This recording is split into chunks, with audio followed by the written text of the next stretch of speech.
ازيكم؟ النهارده هنعمل مع بعض الفرايد تشيكن او الفراخ المقرمشه زي الجاهزه واحلى كمان. اول حاجه معايا الفراخ. انا في الوصفه دي مش هحتاج فراخ صغيره، عادي ممكن اعمل فراخ متوسطه او كبيره، لان هعمل معاكم طريقه تسويه هتضمني تسويتها من جوه 100%. اول حاجه الفراخ انا بغسلها كويس جدا، تمام، وبتاكد ان ما فيهاش اي حاجه وخلاص، وانا نقعتها في ملح وليمون. باجي بقى احطها في محلول ميه نضيف وهنزل عليها بشرايح بصل وثوم وليمون، تمام، وهنزل بورق لورا وقرنفل وفلفل اسود وملح، تمام. انا محلول النقع ده هيخلي لي الفراخ، هضمن ان الفراخ ما فيهاش اي دم خالص. محلول النقع ده كمان بيطعم الفراخ وبيخليها من جوه النسيج بتاع الفراخ طري، تمام. اقل حاجه بس تتنقع فيه 6 ساعات، انا هنقعها في المحلول ده 6 ساعات في التلاجة، تمام. هدخلها التلاجة وهرجع اشتغل بيها معاكم.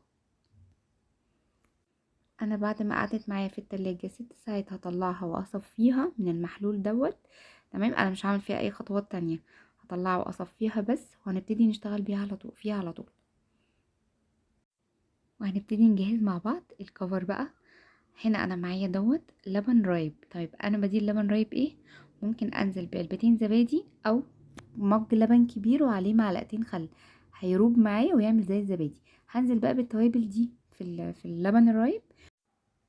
توابل عبارة عن توم باودر، بصل باودر، بابريكا مدخنة، بودرة مستردة وده أهم مكون عندي هيخليه طعم الفراخ زي الجاهزة بالظبط، بودرة جنزبيل، فلفل أسود وملح، تمام. طبعا التوابل وكل مكوناتها هكتبها لكم في الديسكريبشن تحت، تمام. هبتدي بقى اتبل معايا الفراخ بالشكل ده. عايزة اتأكد ان التتبيلة ديت اتشبعت بالفراخ كلها. طبعا انا عاملة فتحات في الفراخ عشان تمتص التتبيلة كويس.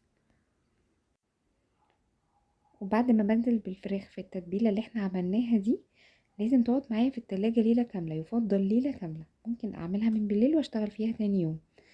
اقل حاجة 6 ساعات لو انا عايزة اعملها في نفس اليوم. انا عملتها وقعدت معايا ليلة كاملة وهشتغل بيها بعد ما باتت معايا ليلة كاملة، تمام. انا كنت غطيتها بستريتش ورجعت بقى هنا بعد ما باتت معايا ليلة كاملة.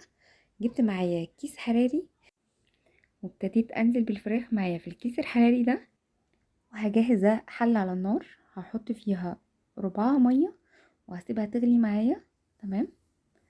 وبعد ما بنزل بالفراخ في الكيس الحراري بقفلها كويس ونبتدي بقى ننزل بيها في الحلة اللي على النار. انا هنا معاكم اهو، هجهز معاكم الفراخ.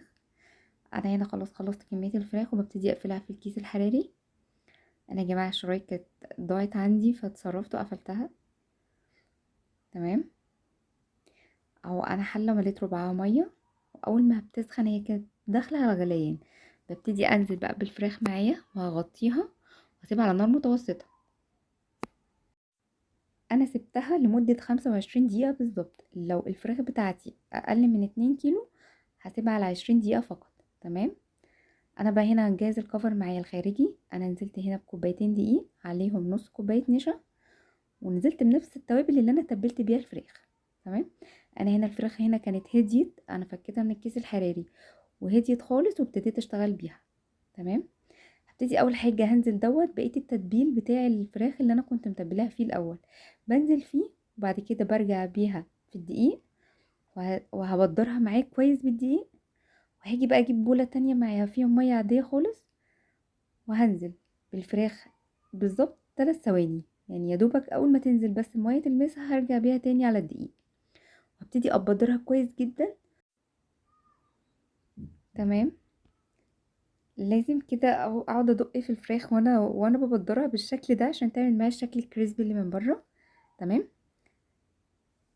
هنا بعد ما اتخلصت من زوايد الدقيق ببتدي بقى ارصها هنا معايا في حاجه واخلص الكميه كلها ونشتغل على طول، تمام. هعمل معاك واحده تانية اهو.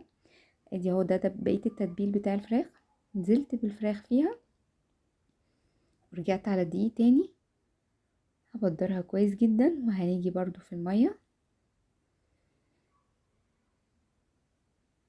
تمام. انا بس ايه بحاول ان انا مخليش اي حاجه في الفراخ مش متغطيه عشان تديني كفر سميك، وبرده في الزيت ما يسقطش معايا بسهوله، تمام. انا هو بعد ما نزلت بيها في الميه رجعت بيها تاني على الدقيق. هاجي بقى هنا في زيت غزير في حله متوسطه او صغيره، تمام. انا مش عايزة طاسة عشان انا محتاجة ان الفراخ تكون الزيت مغطيها. تمام. مش عايزين نستهلك زيت كتير، انا حاطة في حلة صغيرة، وكده كده انا مش هقدر احط اكتر من 3 قطع بس. انا هنزل على نار متوسطة مايلة للواطي، مش هنخليها مايلة للعالي خالص عشان تستوي من جوه كويس. وهنزل فيها بالفراخ بالشكل ده. تمام. واول ما تاخد اللون الذهبي هبتدي ارفعها من على النار. انا يا جماعه الخطوه بتاعه سلق الفراخ دي بتقل معايا وقت التسويه هنا في الزيت، واضمن كمان ان هي استوت معايا من جوه كويس جدا. انا هو هسوي بقيه الكميه كلها وارجع لكم. تمام. واهم خطوه برضو ان احنا مش هننزل بفراخ كتير في الزيت عشان ما يخليش الزيت يبرد، واضمن ان هي استوت من جوه كويس. هما 3 قطع كفايه جدا. تمام.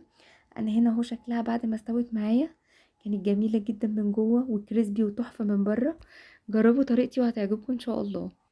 اهتموا بس بالتركات البسيطه اللي انا عملتها معاكم دي، وهتطلع معاكم احلى فرايد تشيكن. هتجربوها. ما تنسوش تدعموني بلايك وسبسكرايب عشان يوصلكوا كل جديد.